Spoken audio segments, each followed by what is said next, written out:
बिस्मिल्लाहिर्रहमानिर्रहीम, अस्सलाम वालेकुम। मैं वकार सरवर। आज का हमारा टॉपिक है ट्रेडिंग एज और ट्रेडिंग साइकोलॉजी।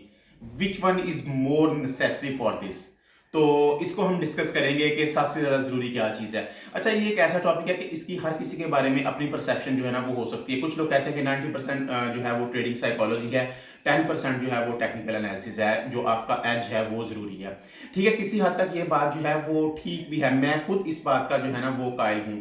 लेकिन एक चीज जो सबसे ज्यादा जरूरी है वो ये कि जो 10% है, जिसको हम कहते हैं ट्रेडिंग एज का जो 10% है, वो आई थिंक 90% जो है वो ट्रेडिंग साइकोलॉजी के ऊपर जो है वो हावी है। वो कैसे, अब इसको हम डिस्कस कर लेंगे कि वो कैसे। देखें, अगर ट्रेडिंग एज ही ना हो, अगर आपको पता ही ना हो कि आपने ट्रेड कब एग्जीक्यूट करनी है और कैसे एग्जीक्यूट करनी है, तो आई डोंट थिंक सो कि वो जो ट्रेडिंग साइकोलॉजी है वो आपको वर्क करेगी। अगर मैं एक एग्जांपल दूं कि अगर मैं कह रहा हूं कि मैंने गोल्ड को शॉर्ट करना है 2319 से, ठीक है, मुझे पता ही नहीं है इस बात का कि 19 से वो शॉर्ट होगा या नहीं होगा, या कैसे उसको शॉर्ट करना है, या मैंने कौन सी रेजिस्टेंस देखनी है, कौन सी सपोर्ट देखनी है, कौन सा पैटर्न मेरा अकॉर्डिंग टू, या मैं अगर आईसीटी का ट्रेडर हूं तो वो मैंने उसको कैसे ऑर्डर ब्लॉक बना के देखना है। अगर इन सारी चीजों का मुझे पता ही नहीं है और प्रॉफिट बुकिंग कैसे करनी है और स्टॉप लॉस मेरा कहां पे होगा, तो फिर ट्रेडिंग साइकोलॉजी जितनी भी स्ट्रांग होगी कि जो है ना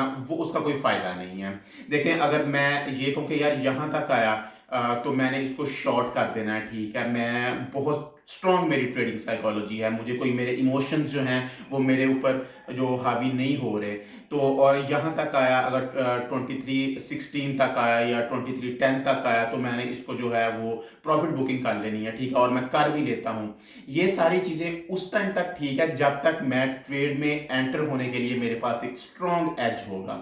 तो मुझे ये लगता है कि ट्रेडिंग एज जो है, ठीक है, वो 10% है, ट्रेडिंग साइकोलॉजी कुछ लोग कहते हैं 90% है, लेकिन जब तक ट्रेडिंग एज ना होगा और स्ट्रांग एज नहीं होगा आपके पास, तब तक ट्रेडिंग साइकोलॉजी जो है वो काम नहीं कर सकेगी, ठीक है। और हाँ, अगर ये आप कहें कि ट्रेडिंग एज है और ट्रेडिंग साइकोलॉजी नहीं है, स्ट्रांग नहीं है, तो फिर भी प्रॉपर ट्रेडिंग जो है वो नहीं हो पाती। हाँ, उसमें आप ये कह लें कि ट्रेडिंग एज अगर स्ट्रांग है तो तुक्का ट्रेडिंग के अकॉर्डिंगली तुक्के लग के जो है, जिसे हम कहते हैं कि बाय चांस तुक्का लग गया, उसमें प्रॉफिट तो जरूर बन सकता है, लेकिन लॉन्ग टर्म में एज ए ट्रेडर जो है वो ट्रेडर फेल होता है जिसकी ट्रेडिंग साइकोलॉजी भी काम ना कर रही हो। तो अकॉर्डिंग टू माय परसेप्शन, मेरा जो वोट है वो इसी चीज के ऊपर है कि trading edge is more necessary than the trading psychology. Both are necessary but the trading edge is more necessary than the trading psychology, ठीक है। तो बाकी इसके बारे में आप क्या सोचते हैं वो मुझे कमेंट सेक्शन में बताइएगा।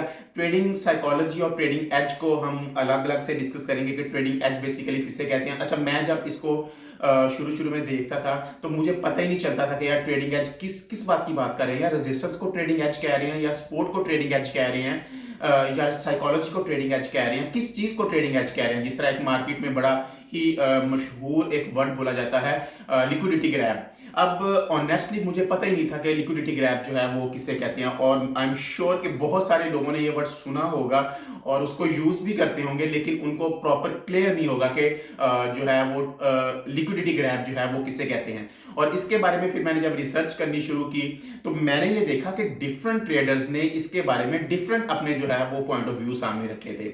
एनीहो, ये हमारा एक अलग टॉपिक है, what is the trading edge and what is that जो लिक्विडिटी ग्रैब, ये सारी चीजें इनको हम किसी अलग वीडियो में डिस्कस करेंगे। तो अभी के लिए जो मेरा वो यही स्टांस है कि trading edge is more important than the trading psychology, ठीक है।